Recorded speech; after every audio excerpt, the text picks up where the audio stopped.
Because the fundamental question being put to us is, so the people of Cuba are suffering. The people of Cuba are going through a difficult economic time. I would argue that they've done so for 62 years. Why don't we get rid of the embargo?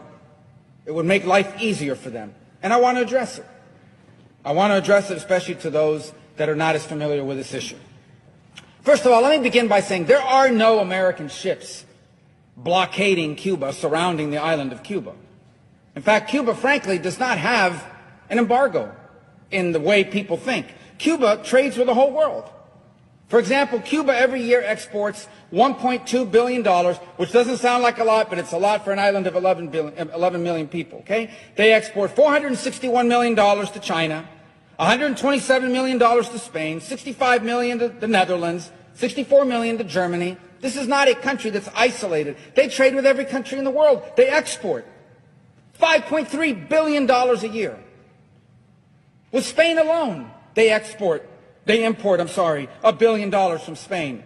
Another $790 million from China, $327 million from Italy, $285 million from Canada and from Russia. So they import over $5 billion, they export over $1.2 billion. Cuba is not isolated. They trade with every country. This regime trades with virtually every country on the planet. You know who else they trade with? The United States of America. Cuba trades with the United States of America. They import almost $280 million a year, almost as much as they do with Canada and Russia. And no one accuses Canada and Russia of having a blockade on Cuba. 66% of the chicken that's eaten in Cuba, which is the staple protein in Cuba, comes from the United States. Half their soybeans come from the United States. There is only one blockade in Cuba, and it is the blockade that this regime has imposed on its people. Now, yesterday, the President announced, or the White House announced, they're going to stand up some remittances group to try to figure out how do we make it easier for relatives to send money to their relatives on the island of Cuba.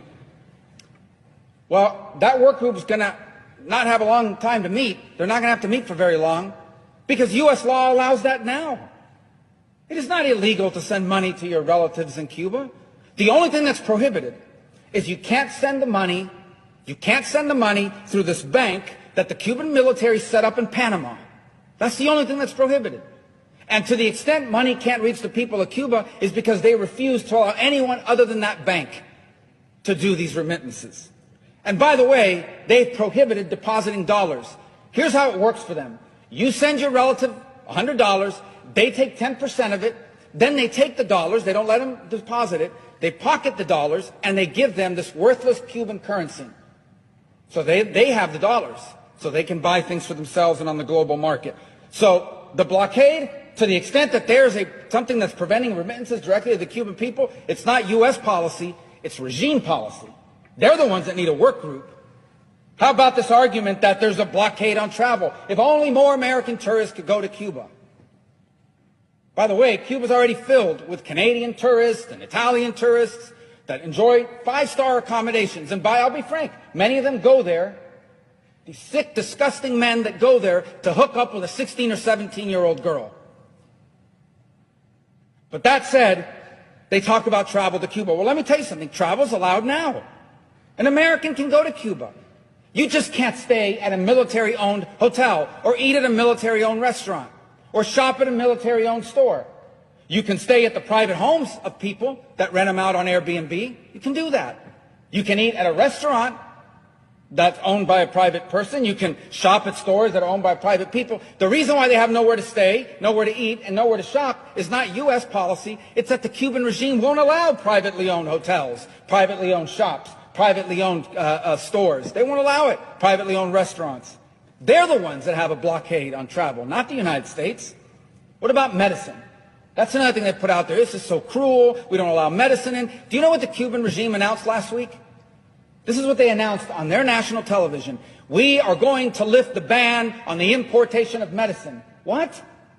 You mean there was a Cuban ban, a regime ban on importing medicine? Yes, there was. They're the ones that weren't allowing medicine in. And to the extent they were allowing it in, they were putting a tariff on it. So there's no blockade on medicine. We sell them medicine. And you can donate medicine, unlimited amounts under U.S. law.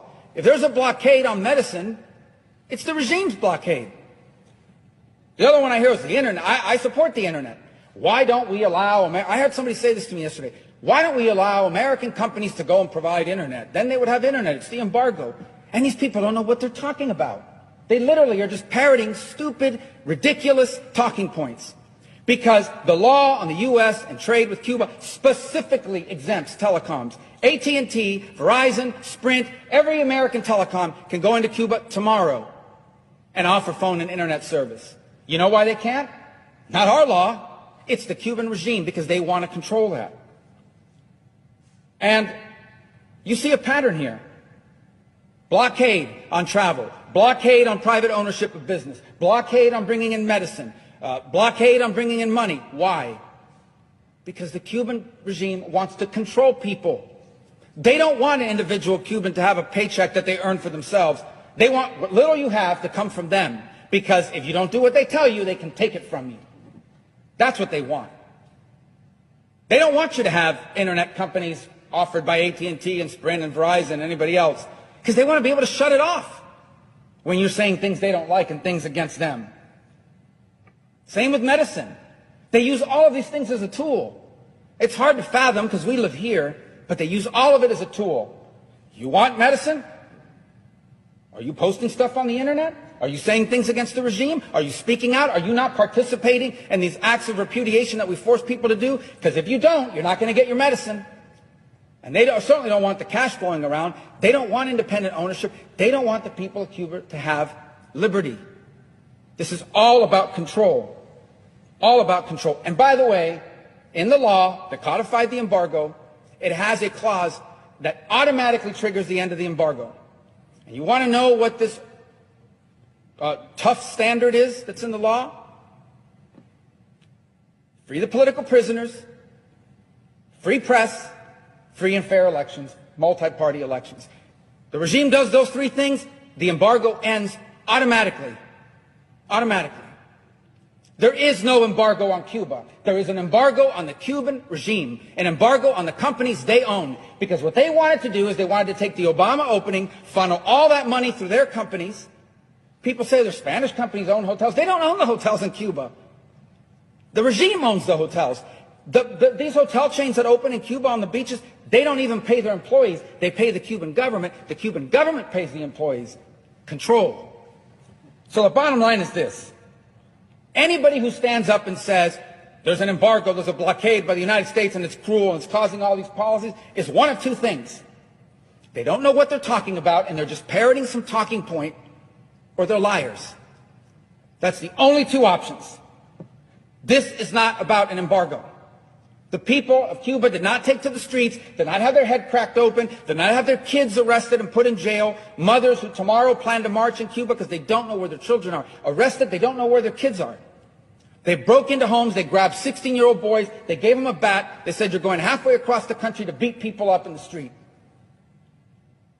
They didn't stand up against all those things because of an embargo or because they wanted remittances. They stood up because they wanted liberty. Libertad. That's what they wanted. That's what they're telling us. Why don't we listen to them? They told us what they want. They want libertad. They want liberty. And if there are any people on this earth that should understand that, it should be Americans.